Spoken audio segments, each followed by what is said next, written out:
Hey guys, welcome back. I've got an exciting review for you today. It is the Intermountain ES44DC. Now you may recall I did a review about a year ago on the Intermountain ES44AC. Well, now they've released the DC models, which include Norfolk Southern and some other schemes. Let's go ahead and take a look at what they have. First of all, this is the box you'll get. This is the box that'll come in. Just a regular red and black Intermountain box. It's packaged very well. It's got plastic, it's got the handrail protectors and everything you'd need. So that's good. But let's go ahead and take a look at the actual model. Just like a year ago when I did the ES44AC review, I'm down a camera person, so it's all a one-man show, so let's get underway. Showing some details of this locomotive up front is the first thing I noticed is the very deep black paint scheme of this locomotive. It's a great paint scheme, looks great, details are nice. The first thing on the front of the locomotive that sticks out to me is the etched metal windshield wipers on the windshield you might be able to catch. It's got MU hoses, it's got the little cab window on the front of the nose so the crew could peek through the cab there. It's obviously got ditch lights installed.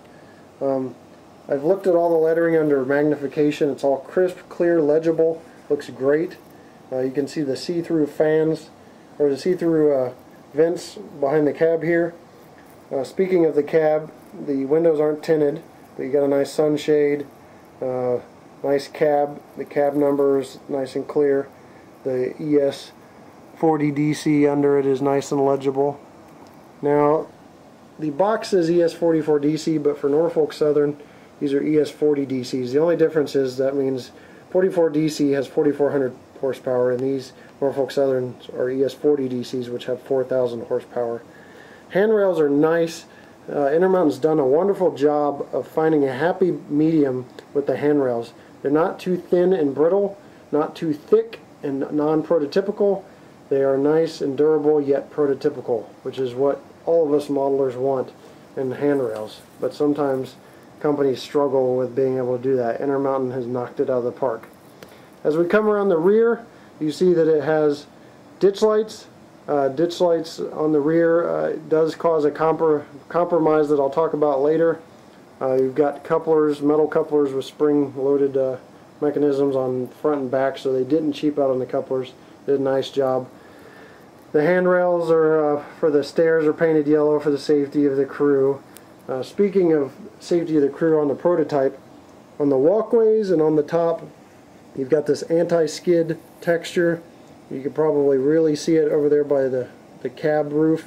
That's for the workers to get on this locomotive and not slip and fall in wet conditions on the prototype. So they did a good job of capturing that texture. While we're looking at the cab and the roof here, we've got nice radiator fan blades poking through there. That's the unit that I think helps reduce the emissions. You've got the exhaust, the horn. You've got some detailed lettering on the top that is legible under magnification. Hard to pick up here on HD.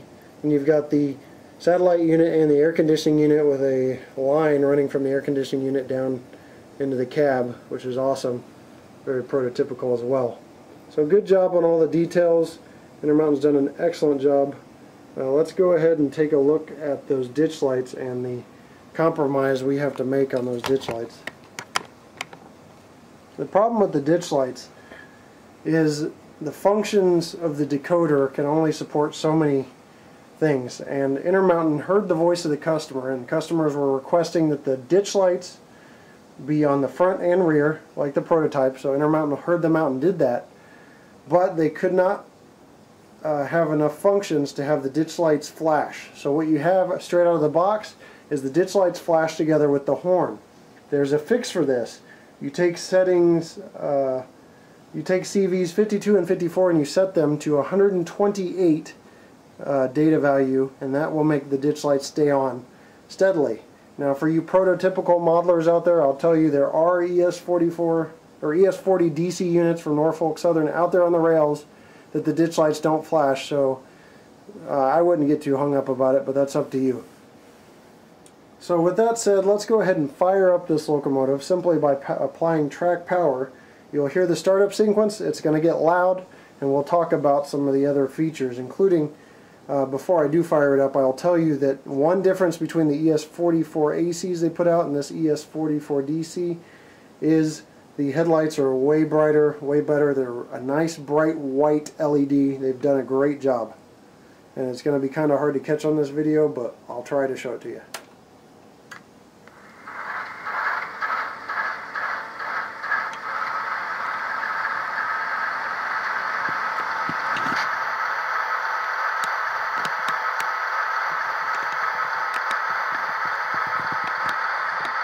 So there you have the startup sequence,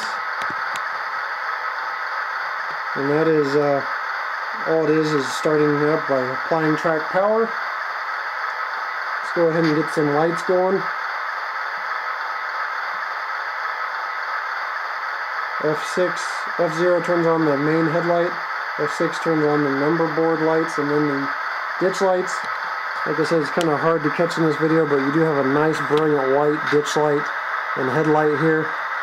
Now I'm going to go ahead and move this locomotive at 1 speed step and show you how smooth of an operator it is.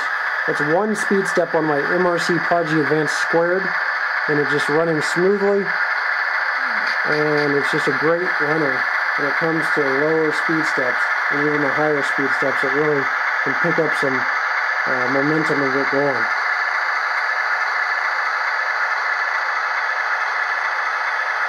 Now let's go ahead and swing around to the back here so you can see the rear ditch lights and rear headlight, which may capture better the lights and how bright they really are. Nice bright white LED. Great job by Intermountain on that. Went ahead and stopped this unit and start it back up at 1 speed step, but you can see hopefully how bright and white those LEDs are. They really look great. Overall, great looking, great operating model. Let's go ahead and listen to some sounds. I'll show you the flashing ditch lights.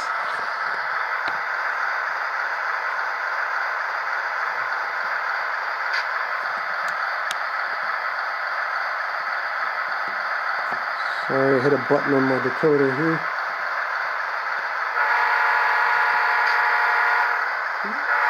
You can see the ditch lights are kind of flashing together. But that's the horn. Here's the bell.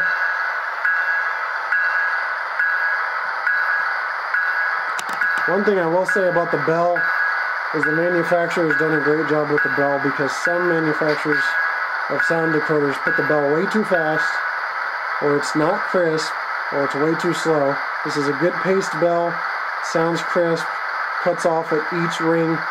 Absolutely wonderful bell. Probably one of my favorite bells out of any of my locomotives. I've got a locomotive fleet nearing 80 locomotives now. So you've seen it run at slow speeds, you've seen it crawl at 1 speed step.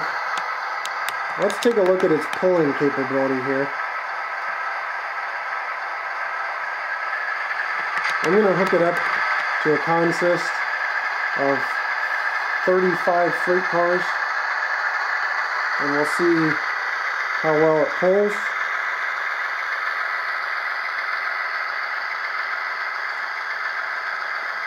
Alright.